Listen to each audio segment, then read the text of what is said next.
हिंदुस्तान का संविधान है।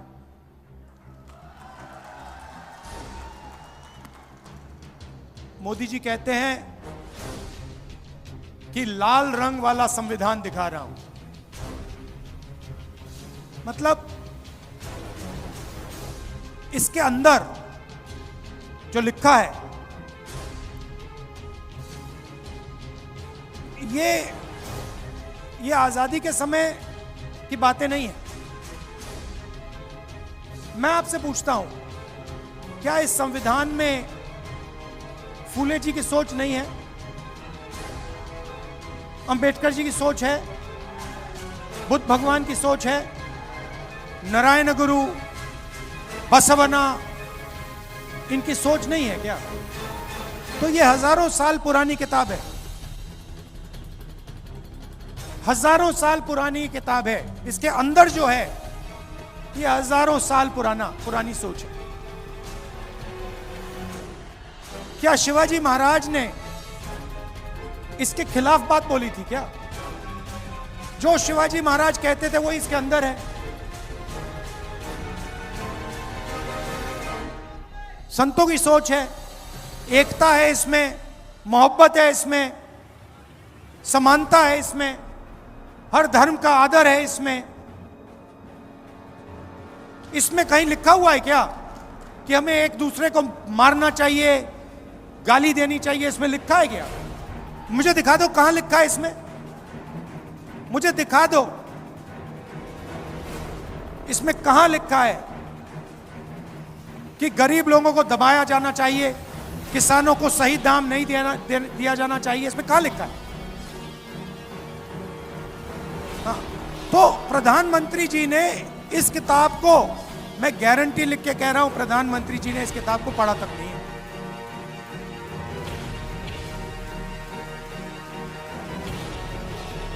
क्योंकि अगर प्रधानमंत्री ने यह किताब पढ़ी होती तो जो इस किताब के अंदर लिखा है उसकी रिस्पेक्ट करते।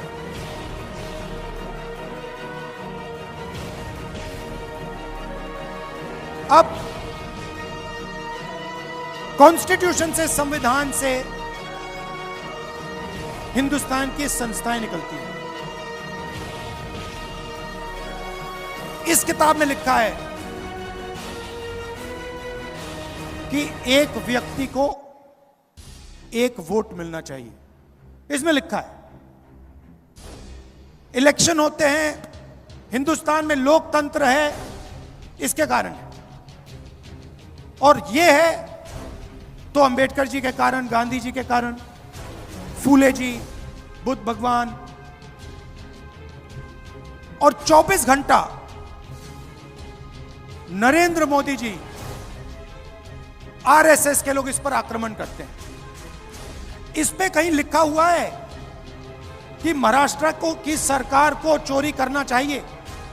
लिखा है कहीं इसमें कि एमएलए को पैसा देकर महाराष्ट्र की सरकार गिरानी चाहिए? इसमें लिखा है?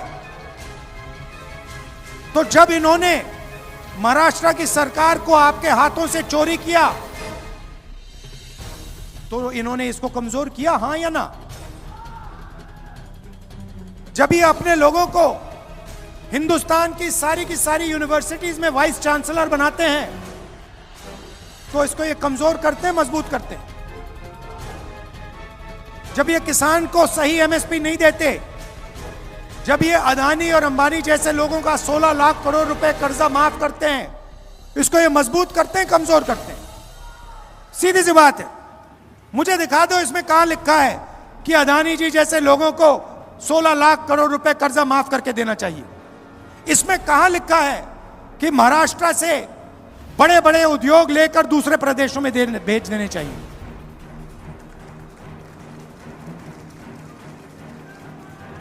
तो 24 घंटा नरेंद्र मोदी, आरएसएस, बीजेपी के लोग इसको खत्म करने में लगे हुए। सामने से नहीं बोल सकते, क्योंकि सामने से बोल दिया, गलती से भी बोल दिया तो फिर हिंदुस्तान की जनता एकदम उन पर टूट पड़ेगी। इसीलिए वो छुप छुप कर बंद कमरों में संविधान की हत्या करते हैं। क्या जब आपकी सरकार छीनी गई, जब विधायकों को करोड़ों रुपए दिए गए, उन्होंने वो काम बंद कमरों में किया या आपके सामने किया? बंद कमरों में किया ना।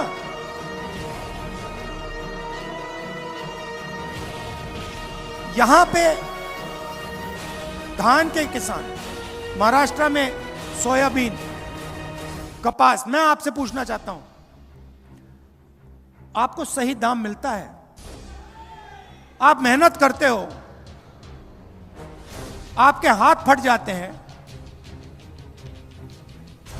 24 घंटा अपना खून पसीना आप देते हो और आपकी मेहनत का फल आपको नहीं मिलता।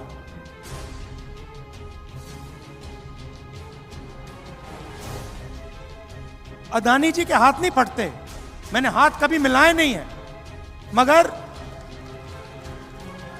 मैं जानता हूं बिल्कुल मुलायम मुलायम हाथ होंगे उनके।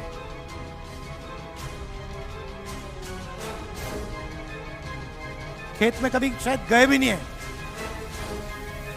मगर हिमाचल में अगर आप सेब बेचना चाहते हो तो पहले अदानी जी के गोदाम में डालना पड़ेगा। नरेंद्र मोदी जी 3 काले कानून लाए, देश में सारे के सारे किसान उसके खिलाफ खड़े हो गए और नरेंद्र मोदी भाषण में कहते हैं मैं तो ये बिल किसान के फायदे के लिए लाया था। अगर आप किसान का फायदा करने की कोशिश कर रहे थे तो किसान सड़कों पे क्यों उतरा? क्योंकि किसान जानता है कि आप किसान की कभी मदद नहीं करते हो। 16 लाख करोड़ रुपए आपने अरबपतियों का कर्जा माफ किया। मैं पूछता हूं, नरेंद्र मोदी जी ने 10-11 साल में कितने किसानों का कर्जा माफ किया है?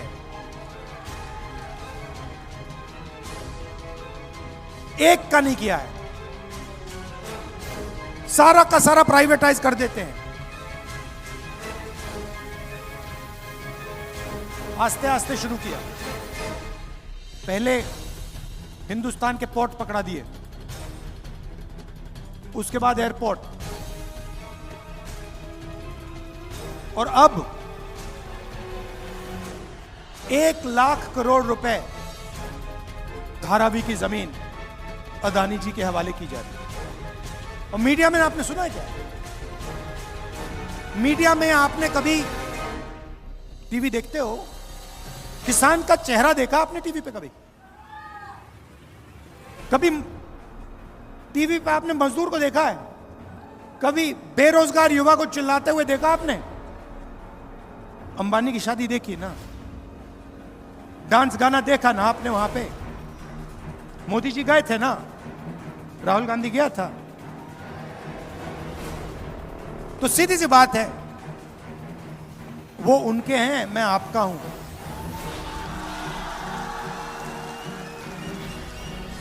और आप देख लेना, आज शाम को मीडिया में, अदानी अंबानी वाली मीडिया में, मेरा भाषण आपको 10 सेकंड के लिए दिखेगा और फिर 23 घंटे नरेंद्र मोदी, नरेंद्र मोदी, नरेंद्र मोदी, नरेंद्र मोदी।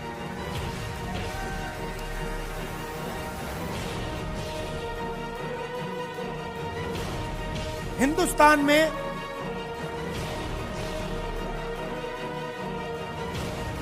15%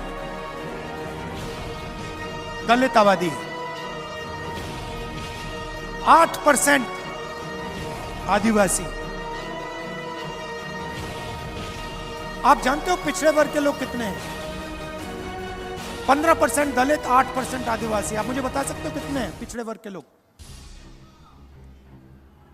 कोई नहीं जानता। कोई कहता है 52, कोई कहता है 50, कोई कहता है 55।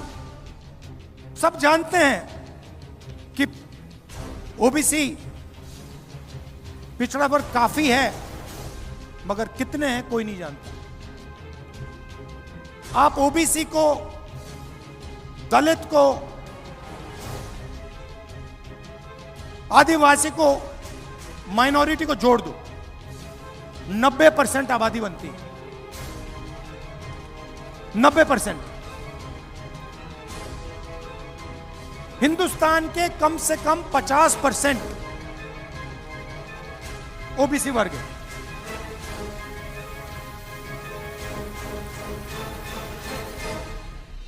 और 24 घंटा नरेंद्र मोदी जी अपने आप को ओबीसी कहते हैं। सुना आपने? ओबीसी, मैं ओबीसी हूं, जहां भी जाते हैं मैं ओबीसी हूं, ओबीसी का अपमान हो गया। सबसे बड़ा ओबीसी का अपमान मैं आपको बताता हूं। आप सब जीएसटी देते हो,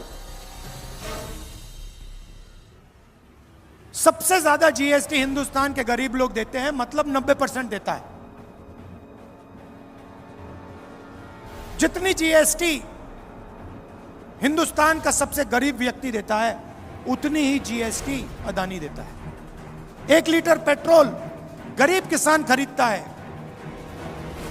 शर्ट पैंट गरीब किसान खरीदता है, ढाबे में गरीब किसान खाना खाता है, मिठाई की दुकान में गरीब मिठाई खरीदता है। जितनी जीएसटी वो देता है, उतनी ही जीएसटी अदानी देता है। मतलब सबसे ज्यादा जीएसटी पिछड़े वर्ग के जेब से निकलती है, दलितों के जेब से निकलती है, आदिवासियों की जेब से निकलती है। सच्चाई है ये। अदानी जीएसटी नहीं देता, आप देते हो। ये जीएसटी का पूरा पैसा हिंदुस्तान की सरकार के पास जाता है। और आपने देखा होगा, हर साल फाइनेंस मिनिस्टर आती है लोकसभा में, छोटा सा ब्रीफकेस लेके आती है, खोल देती है और बजट पेश करती है। देखा आपने? बजट जो आपका धन है वो बांटा जा रहा है, वो बजट है। बजट को 90 अफसर बनाते हैं। फाइनेंस मिनिस्ट्री में, डिफेंस मिनिस्ट्री में, फाइनेंस मिनिस्टर के ऑफिस में, प्रधानमंत्री के ऑफिस में 90 लोग बजट बनाते हैं। मतलब 90 लोग तय करते हैं कि हिंदुस्तान के पिछड़े वर्ग का, दलित का, आदिवासी का पैसा कैसे खर्च होगा। यह अंबानी का पैसा नहीं है, यह अदानी का पैसा नहीं है, यह आपका है। आप रोज देते हो, आपको शायद पता भी नहीं लगता। यह आपने शर्ट खरीदी 18%, जूते खरीदे 18%, खाना खाया 18%, किसान मेहनत कर रहा है 18%, फावड़ा खरीदा 18%, 20%, 28%, 15%, जाता रहता है, निकलता रहता है, अंत में वहां पहुंचता है। 90 अफसर डिसीजन लेते हैं। महाराष्ट्र को कितना पैसा आएगा, विदर्भा में कितने स्कूल बनेंगे, कितनी यूनिवर्सिटीज आएंगी, शिक्षा के लिए कितना पैसा जाएगा। 90 अफसर में से पिछड़े वर्ग की आबादी 50%, 90 में से 3 पिछड़े वर्ग के हैं।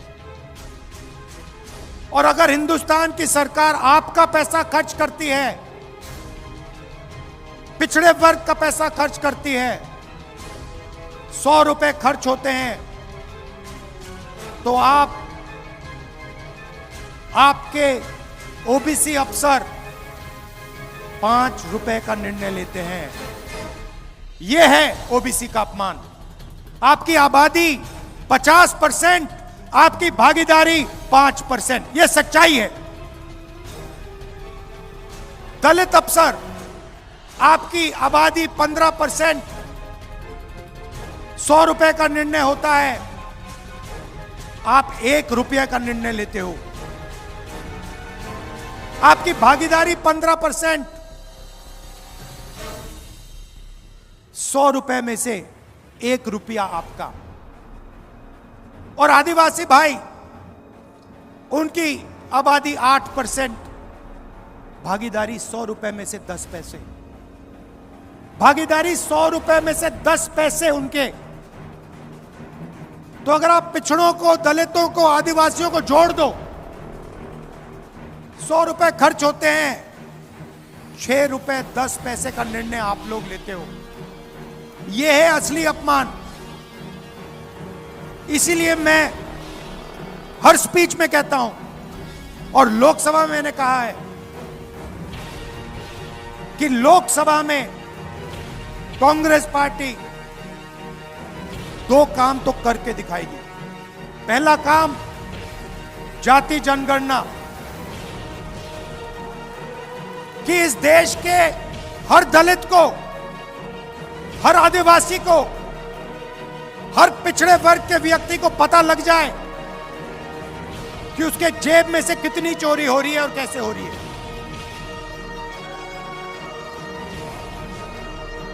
दोहराता हूं कि देश के हर दलित को, हर आदिवासी को, हर पिछड़े वर्ग के व्यक्ति को पता लग जाए कि उसके जेब में से कितना पैसा छीना जा रहा है। जाति जनगणना में सबको पता लग जाएगा कि आबादी किसकी कितनी है। जाति जनगणना में हम यह भी पता लगाएंगे कि हिंदुस्तान की संस्थाएं जो हैं, उसमें दलित कितने, आदिवासी कितने, पिछड़े कितने। मीडिया को देखो, हर शाम टॉक शो होते हैं, इनकी बातचीत होती है। मुझे नाम बता दो इनके मालिकों में से, बड़े बड़े पत्रकारों में से मुझे एक ओबीसी, एक दलित, एक आदिवासी नाम बता दो। कौन सा है बता दो। एक भी नहीं मिलेगा आपको। 24 घंटा बातचीत चलती रहती है। 90% लोग तो है ही नहीं मीडिया में। हिंदुस्तान की सबसे बड़ी कंपनियों की बात करो, 200 सबसे बड़ी कंपनियों की लिस्ट निकालो, उनके मालिकों की लिस्ट निकालो, मुझे दिखा दो उनमें ओबीसी कौन है, दलित कौन है, पिछड़े वर्ग का आदिवासी कौन है। कोई नहीं है, एक नहीं है। अदानी जी की कंपनी की लिस्ट दिखा दूंगा आपको, मैनेजमेंट की लिस्ट दिखा दूंगा, उसमें एक आपको ओबीसी नहीं मिलेगा, एक दलित नहीं मिलेगा, एक पिछड़ा वर्ग का नहीं मिलेगा। करोड़ों रुपए की सैलरी होती है, मगर उसमें एक दलित नहीं, एक आदिवासी नहीं, एक पिछड़ा नहीं। और गलती से एक आ गया तो उसको पीछे कमरे में बैठा देंगे। यही हालत जुडिशरी में। प्राइवेट अस्पतालों की बात करो, मुझे बता दो कौन से प्राइवेट अस्पताल का मालिक दलित वर्ग का है, आदिवासी वर्ग का है, पिछड़े वर्ग का है। नाम दे दो मुझे। और यही शिक्षा में बात, private college, private university, private अस्पताल, सारा का सारा प्राइवेट हो रहा है। पहले पब्लिक सेक्टर हुआ करता था, उसमें दलितों को, आदिवासियों को, पिछड़ों को जगह मिल जाती थी। आस्ते आस्ते वो सब बंद हो रहा है। इसलिए हमने कहा है भैया, जाति जनगणना होगी, लोकसभा में होगी, राज्यसभा में पास होगी।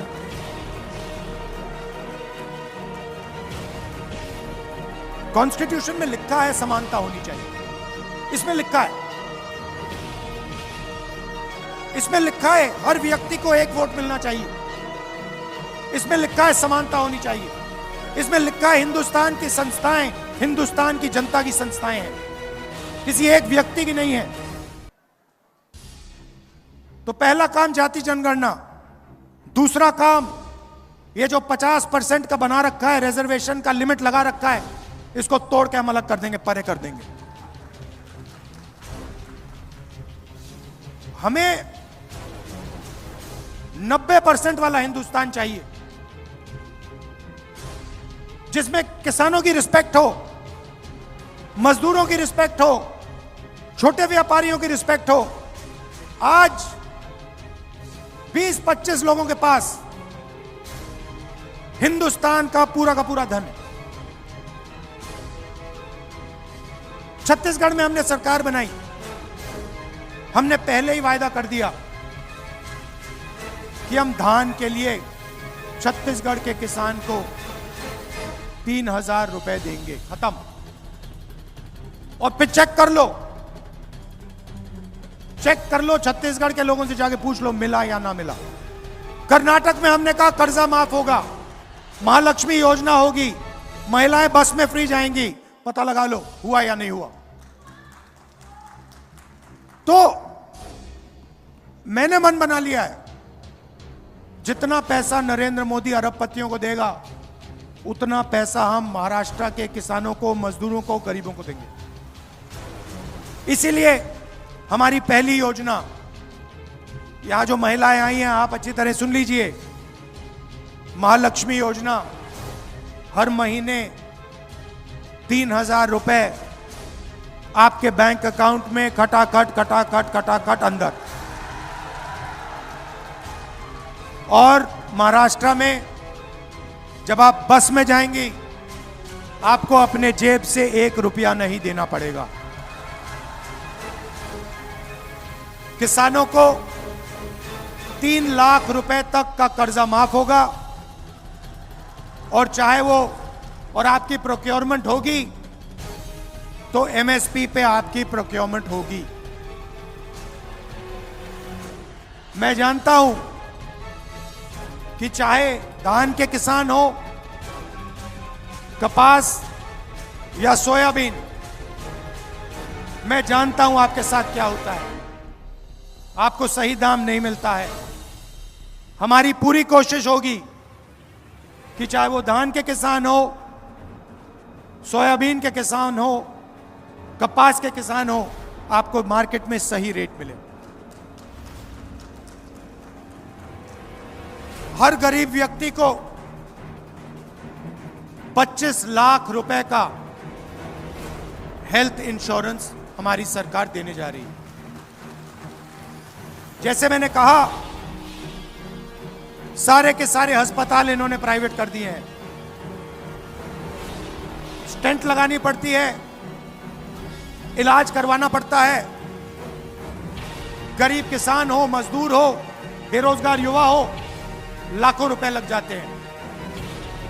इसलिए हमारी योजना आपको 25 लाख रुपए तक हेल्थ इंश्योरेंस में ऑपरेशन करवाने के लिए, इलाज करवाने के लिए देगी। और आखिरी बात, नरेंद्र मोदी जी ने पूरे देश में बेरोजगारी फैला रखी है। ये इन्होंने जो नोटबंदी की, ये जो गलत जीएसटी इन्होंने लागू की, अरबपतियों का 16 लाख करोड़ रुपया इन्होंने कर्जा माफ किया है, इससे हिंदुस्तान की रोजगार की जो रीढ़ की हड्डी थी ये टूट गई है। ये सच्चाई है। अदानी जी, अंबानी जी देश को रोजगार नहीं दे सकते हैं। देश को रोजगार छोटे व्यापारी, स्मॉल और मीडियम बिजनेस चलाने वाले, ये लोग देते हैं, और इन सब को नरेंद्र मोदी जी की पॉलिसीज ने खत्म कर दिया है। आज हालत यह है कि हिंदुस्तान अपने युवाओं को रोजगार नहीं दे सकता है। इसीलिए महाराष्ट्र के युवाओं को 4,000 रुपए अलाउंस हमारी सरकार देने जा रही है,